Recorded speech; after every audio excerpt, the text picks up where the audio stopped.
नमस्कार दोस्तों, सृष्टि लाइव के यूट्यूब चैनल में आप सभी का स्वागत है। मैं प्रमोद आप लोगों को पॉलिटी के बारे में बताऊंगा, जो कि परीक्षा के लिहाज से बहुत इम्पोर्टेंट होता है। सबसे पहले आज हम देखेंगे राज्य की परिभाषा। भारतीय संविधान के अनुच्छेद 12 में दिया गया है राज्य की परिभाषा।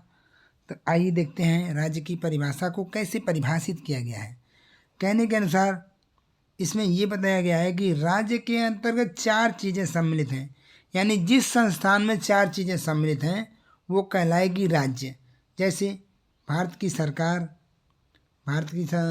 सरकार या संसद, राज्यों की सरकारें या विधानमंडल, स्थानीय प्राधिकारी जिसमें आ जाएंगे पंचायतें, नगरपालिका, जिला बोर्ड और अन्य प्राधिकारी। अन्य प्राधिकारी में आ जाएगा कि ऐसे व्यक्ति अन्य प्राधिकारी में आएगा ऐसा व्यक्ति या निकाय जिसे विधि, उपविधि, आदेश, अध्यादेश जारी करने का अधिकार हो, चाहे जारी करने की शक्ति हो। यानी हम ये कह सकते हैं कि हर वो संस्थान राज्य कहलाएगा जिसको नियम बनाने की, उसको लागू करने की और उसको फॉलो करवाने की शक्ति हो, जिसके पास, हर वो संस्थान राज्य कहलाएगा। मेरे दोस्तों ध्यान से देख लीजिए कि राज्य किसे कहेंगे। हर वो संस्थान राज्य है जिसको नियम बनाने का, उसको लागू करने का और उसको संचालित करने का और उसे संरक्षित रखने का अधिकार है। हर वो चीज़ राज्य कहलाएगी। बढ़ चलते हैं दोस्तों आगे और देखते हैं अनुच्छेद 13। अनुच्छेद 13 ये कहलाता है कि मौलिक अधिकारों के असंगत या उनका अल्पीकरण करने वाली विधियां। यानी अनुच्छेद 13 में ये है कि ऐसे अधिकार जो मौलिक अधिकार को यदि छीनते हैं तो अनुच्छेद 13 उसको कम कर देगा। ठीक है, जैसे इसमें सुप्रीम कोर्ट का ये प्रावधान है कि यदि आपके मौलिक अधिकारों का हनन होता है तो न्यायालय उसे स्वतः संज्ञान लेकर के उसको समाप्त कर देगी। या आगे कह सकते हैं अनुच्छेद 13 भारतीय संविधान में न्यायिक पुनरावलोकन की शक्ति प्रदान करता है। यानी सरकार यदि देखती है, न्यायालय देखती है कि कोई भी काम विधि के असंगत हो रहा है तो न्यायालय उसे स्वतः संज्ञान ले करके उसे पुनर्विचार करेगी और उन विधियों को शून्य कर देगी जो मौलिक अधिकार के हनन की बात करता है, चाहे मौलिक अधिकार को हनन पहुंचाता है, क्षति पहुंचाता है। बढ़ चलते हैं दोस्तों आगे और देखते हैं कि न्यायिक पुनरावलोकन की शक्ति किन किन अनुच्छेदों में है। तो अनुच्छेद 13 हो गया, 32 हो गया और 226 हो गया। इसमें न्यायिक पुनरावलोकन के प्रावधान हैं। न्यायिक पुनरावलोकन अमेरिकी संविधान से लिया गया है। अनुच्छेद 13 के 4 खंड हैं। बढ़ चलते हैं दोस्तों आगे और देखते हैं अनुच्छेद 13 के 4 खंड। पहला हो गया 13(1). अनुच्छेद 13(1) ये बताता है कि संविधान पूर्व की विधियां, यानी ऐसी विधियां जो संविधान बनने से पहले की विधि हैं और यदि वे मौलिक अधिकारों का हनन करती हैं तो मौलिक अधिकारों द्वारा आच्छादित कर ली जाएगी या उन्हें ढक लिया जाएगा, या वे सुसुप्ता अवस्था में हो जाएंगी। बढ़ चलते हैं दोस्तों आगे और देखते हैं दोस्तों अनुच्छेद 13(2) ये कहता है कि यदि कोई भी विधि संविधान बनने के बाद की विधि है, यानी संविधान पश्चात की विधियां, संसद ऐसी कोई विधि नहीं बनाएगी जो मौलिक अधिकारों को छीनती हैं या न्यून करती हैं। ऐसी विधियों को शून्य घोषित कर दिया जाएगा अथवा विधि के उस भाग को पृथक कर दिया जाएगा जो आपके मौलिक अधिकारों का हनन करती है। बढ़ चलते हैं दोस्तों आगे और देखते हैं 13(3) ये कहता है कि विधि क्या है। विधि शब्द के अंतर्गत रूढ़ि, प्रथा, नियम, उपनियम, उपविधि, अधिसूचना, आदेश, अध्यादेश शामिल होंगे।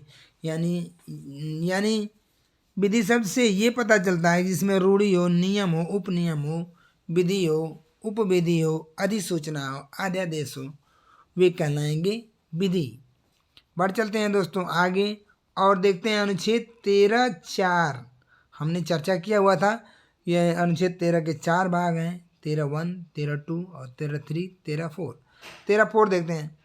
संविधान के 24वां संशोधन जब 1971 में किया गया और इसे जोड़ा गया और कहा गया कि अनुच्छेद 13 की कोई भी बात अनुच्छेद 368 पर लागू नहीं होगी। अनुच्छेद 13 की कोई भी बात संविधान के 368 पे लागू नहीं होगी। अर्थात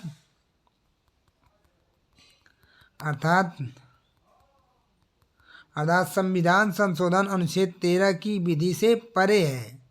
संविधान संशोधन जो है 13 के विधि से अलग है। आइए दोस्तों थोड़ा सा देख लेते हैं अनुच्छेद 13 और 368 का संबंध। अनुच्छेद 13 और 368 का संबंध। 13 और 368 के संबंध की बात करते हैं थोड़ा सा, तो देखते हैं है कि सुप्रीम कोर्ट ने शंकरी प्रसाद बनाम राजस्थान की केस में 1951 में इस मामले में सर्वोच्च न्यायालय ने ये निर्णय दिया कि 368 के अधीन संसद द्वारा किया गया संशोधन 13(3) के विधि शब्द के अंतर्गत नहीं आता है। आगे चलते हैं दोस्तों अगली केस में यानी गोलकनाथ की केस में, गोलकनाथ बनाम पंजाब 1967 की केस में ये न्यायालय ने अपने ही निर्णय में परिवर्तन कर दिया और कहा कि 13 के अंतर्गत विधि शब्द में सभी विधियां शामिल हैं, संविधान संशोधन भी क्यों न हो। सुप्रीम कोर्ट ने अपने ही फैसले को बदलते हुए गोलकनाथ की केस में ये कहा कि अनुच्छेद 13 के अंतर्गत विधि शब्द जो है शामिल है, यानी संविधान संशोधन भी उसमें शामिल है। बढ़ चलते हैं दोस्तों आगे और देखते हैं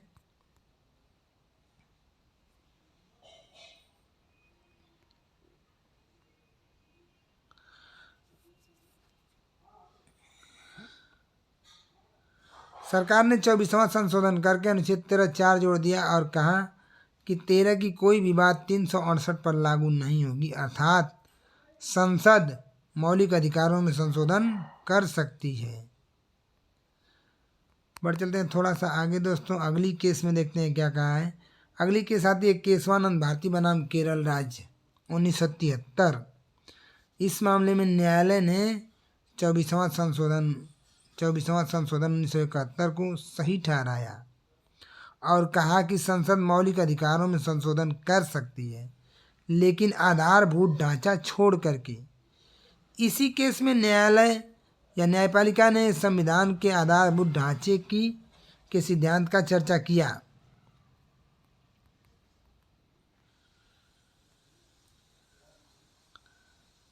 आगे आता है दोस्तों 42वां संशोधन 1976।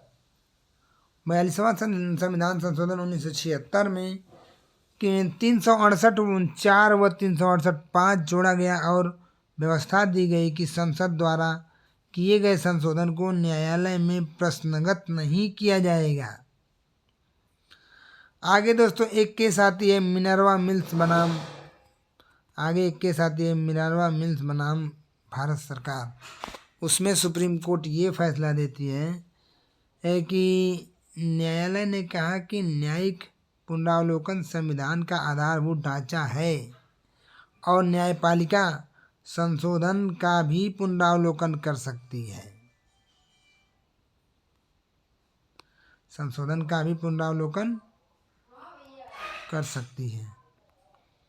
बढ़ चलते हैं दोस्तों आगे और थोड़ी सी हम चर्चा कर लेते हैं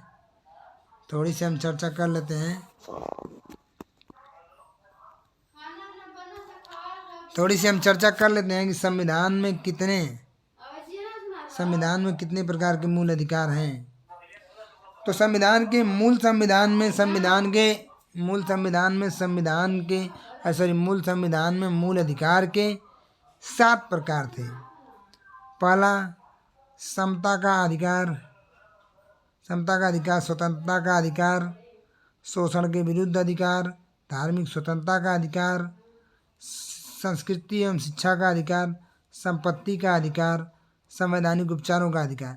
तो ये छठा जो मूल अधिकार था, संपत्ति का अधिकार, 31 में, अनुच्छेद 31 में जो था, इसे निःसरित कर दिया गया और 300 क में इसको कानूनी अधिकार बना दिया गया। तो आज के लिए दोस्तों इतना ही, और बने रहिए हमारे वीडियो पे। यदि हमारी वीडियो आपको थोड़ी भी अच्छी लगे तो चैनल को सब्सक्राइब करें, वीडियो को लाइक करें और शेयर करना ना भूलें दोस्तों।